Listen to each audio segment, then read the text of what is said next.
Hey, in this video, I'm going to talk about monitors and your hearing. What's the most valuable instrument you own? It's not your $3,000 guitar or your awesome keyboard. It's your ears.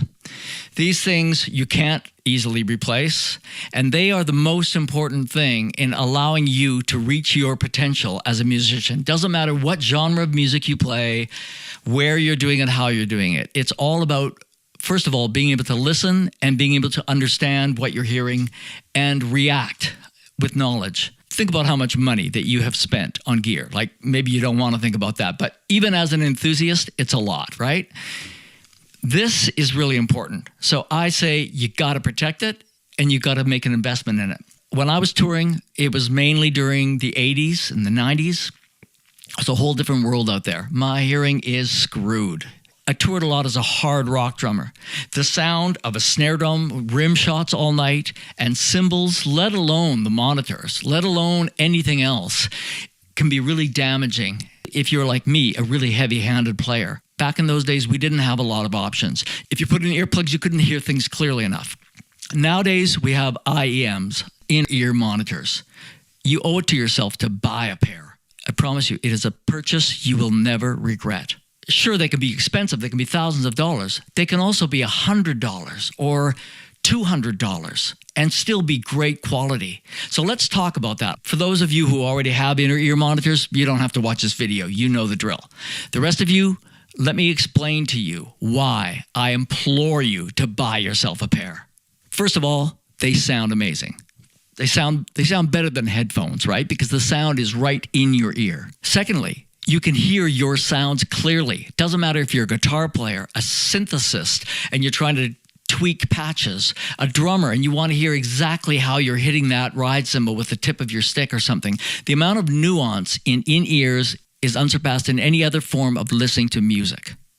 Secondly, you probably have a rig that you can hear your gear okay now.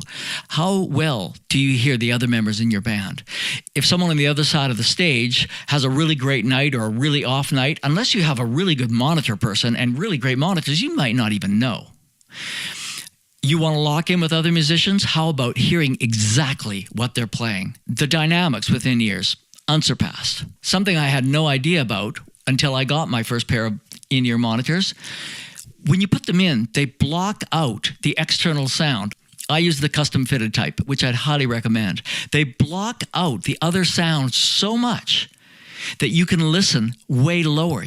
When you go out on stage, your monitors could be way quieter than you've ever heard them before, and yet you still hear everything with precision. It's incredible. Because they block out so much ambient and external noise, like up to 35, 40 decibels, it saves your hearing. You will also get less ear fatigue during your set. The other thing about it is if you're playing something, whether you're a drummer, a singer, a guitar player, a keyboard player, bass player, whatever, you're actually hearing the instrument more the way the audience is hearing it, especially if you're in a small venue. You know, it's like when you're on stage, I mean, most sound on stage is not great. The really good sound system is out there in the front of house, and the people are eating up a lot of the sound. The sound is usually pretty good if you got a good sound man in a small venue. In a large venue, it's a different story. I can't tell you the amount of times where I played a set, and then I listened to the board tape later, and I said to the sound man, I was like, wow, man, it doesn't sound like anything like what I was hearing. As in, man, my floor tom should have sounded like this, and it didn't. And I couldn't really hear my hi-hats out front. And, you know, or as a keyboard player, gee, there should be more sizzle on that sound. Or this one should be really, you don't know. Because what's coming out of front of house is different than what you're hearing in your monitors. When you have IEMs, it gives you the insight to what the electrical sound of your instrument, once it's mic'd and processed, as opposed to the live sound on stage. Another thing, you're a singer, you want to hear yourself really clearly, no feedback, right? I've seen bands go out, they have no floor monitors, no side fill. They're all using IEMs. There's nothing to feedback. That will save your hearing. How about this? Perfect sound anywhere on stage. You're a guitar player. Oh, you decide to go over to the keyboard player, the other guitar player, rock out with the bass player a little bit, but now you're farther away from your amp. How'd you like to be able to walk anywhere on stage and be able to hear yourself perfectly? And where you are, you can hear everyone else in the band very clearly, usually setting your own mix. Doesn't matter where you go on stage. The other thing, doesn't matter what venue you're in. You go in your rehearsal hall, the band rehearses for days, you get everything tweaked, you get your song list together, you get your endings solid, you get your mix tweaked, you go out on tour, same sound. Night after night after night. You're playing a shitty bar with bad acoustics. You're playing an outdoor festival. You get an opening spot in some big venue. Doesn't matter. Your sound is almost identical every night of the year, every gig that you do. Doesn't matter where you're playing. It does so much for your playing and for your band's ability to play tightly together or lock in those harmonies. Incredible. Your band wants to go in the studio and do some recording. Great. You bring your rig. You take the mix that you work on painstakingly in your rehearsals and you go on stage with that. Then you go in the studio with it. Same thing. You can be running the sound of your gear into your in-ears and you have that comfort zone. You're not putting on headphones which make you disoriented at first. Here's something else. You use them with your iPhone, whatever. You're listening to music all the time on them. So you get to the point where you understand exactly the frequency range that's being operated when you're listening to tracks. You're listening to your favorite album. You're listening to a classic album. You're listening to the recording that your band did last week. You've got the same reference all the time. You know exactly how much top end there is, what the dynamic range is. Do I have too much echo on my instrument? Is it too dry? I mean, basically, you're able to all of a sudden tailor things very specifically. Basically, you're giving yourself the opportunity to more critically assess your sound, your performance, your interactions with other musicians, your dynamics. All that money you spend on gear, you'll be able to find out if you're optimizing it to get your sound or the sound that works with your musical project. Doesn't matter what style of music. This is my thing. Okay, this company, Jerry Harvey Audio. They're the bomb. Come in a nice metal case. Man, these things are so good. When you get these made, they take molds of your ear. You have to go to a really good audiologist. Most manufacturers will give audiologists instructions on how best to make the ear mold that they're going to make your in-ears out of. These ones, they inject way into your ear canal, much longer than is needed. The reason they do that is when the professionals that are making these one-off earbuds with the drivers in them, you can have one driver, 2, 3, 4, 5, 8 drive, whatever. That depends on how much money you want to spend and what instrument you play. Because they have an understanding of the inside of your ear canal. How does it twist? How does it turn? How thin is it? They can optimize their drivers to make sure that they deliver the most accurate sound to your eardrum. This company, Jerry Harvey, he used to be a monitor guy for Van Halen. Before I worked with Van Halen. He started a company called Ultimate Ears, which was the first high-end in-ear monitors. It was a game changer. He's since sold that company, and now he makes Jerry Harvey. Amazing stuff. These start at about $1,000 a pair, US. They're not cheap.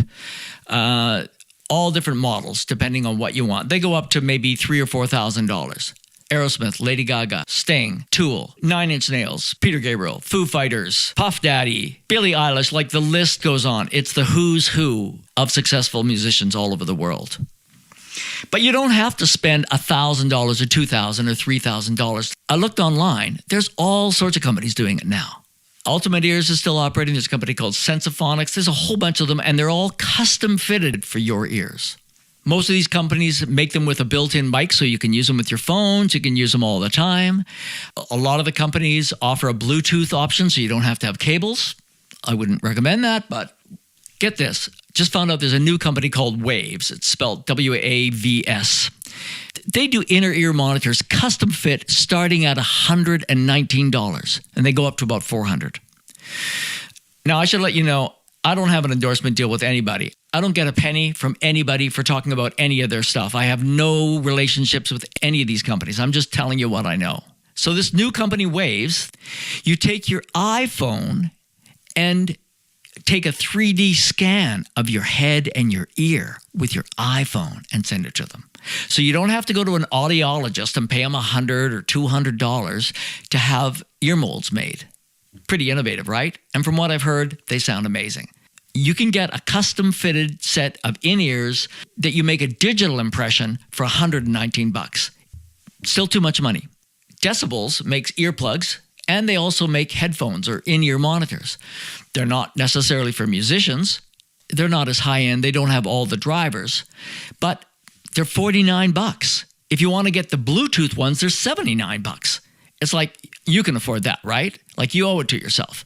Once you get a pair, and I think you should get a pair, you got to clean them. Outside, inside, there are ports. They give you little brushes, and maintenance of them is really important. You should make sure you keep your cables in good shape. If I were you, I'd buy a spare cable. It's going to cost you $30 or something. The last thing you want is your cable to get damaged and you can't go on stage or you can't hear. All these cables on all these companies, they just pop right out. So I would always recommend getting a backup cable. When I got my in-ears, it changed my life. And I think you deserve to buy yourself a fucking pair. Okay, not this brand. Get whatever you can afford. Once you've had the experience, I think you'll realize it's an amazing investment. Here's my only standoff concern about the whole inner ear monitor thing. First of all, if you're rehearsing with a band, you guys want to talk, you either have to pull one of your in-ears out or you have to talk in a microphone. That kind of sucks, but it's worth it. A couple of years ago, I was in Vancouver for a few weeks rehearsing for a big tour with a band. It was an electronic band from the early 80s that I had worked with. I'll upload a couple of the music videos that we did together on YouTube here. So it's a band of 6 guys. The band had never toured as this lineup before. A couple of guys that were completely new to the project. So we certainly don't have that sixth sense you get from playing together all the time. We don't really know each other very well musically or personally at all. We were sweating away there in a professional musical rehearsal zone for weeks. Everyone in the project had in-ears, so we all had our own mixes. Everyone gets as much of everybody else as they want, or as little of everybody else, pan to left or right or whatever. The problem was, we're prepping for a big anchor date called Roxodus. Roxodus was a big, big music festival with tens of thousands of people. The artists were like Cheap Trick, Alice Cooper, Billy Idol, Peter Frampton, Aerosmith, Nickelback. Literally, there were 40 bands, mainly from the 80s, at a big outdoor festival. The system we were using for a mixer was a new one. It was a cooperation between Behringer and Midas. There was no monitor mixer. Everyone mixed their own monitors off their phone. Really? Yeah. Everyone downloaded the app, and on their phone, you've got the whole mix, and you can just tweak. Who do I want to, how much do I want to hear of everybody? I'll just pan it. Man, I just was not down with that. First of all, the sends to most of us were running on Wi-Fi. And even though you've got a backup Wi-Fi router, what happens if there's a problem? Not good, right? I ran wired. I was on a leash, not a problem. I had 3 Roland drum brains. I was playing all electronic drums. I had the samples from all the original albums. I had snare drum, kick drum, and percussion samples from each song, from every hit, from every album. But my concern was, as a drummer, I got 2 hands on sticks. I'm whacking away. And what? I'm supposed to reach over if I have a problem with my mix and make a change with one finger? My biggest concern was, what if my hands are too sweaty? What if it's too sunny and I can't even read my fucking phone? The Roxodus concert, which was our anchor date, got canceled. All our flights were booked. The hotel was booked. It was a shit show. But aside from that experience, the in-ear thing has been amazing for me. I use it when I DJ now. It's so great to be able to hear things so clearly at such a low volume. I use them when I mow the lawn. When I want to tweak a synth patch, I don't use near-field monitors anymore. I put in my in-ears, because I have a reference of everything else I've been listening to for the last few years. I know exactly what it sounds like in these things. Anyway, that's my rant. Protect your hearing, buy yourself some fucking in-ears, and you will become a disciple just like me.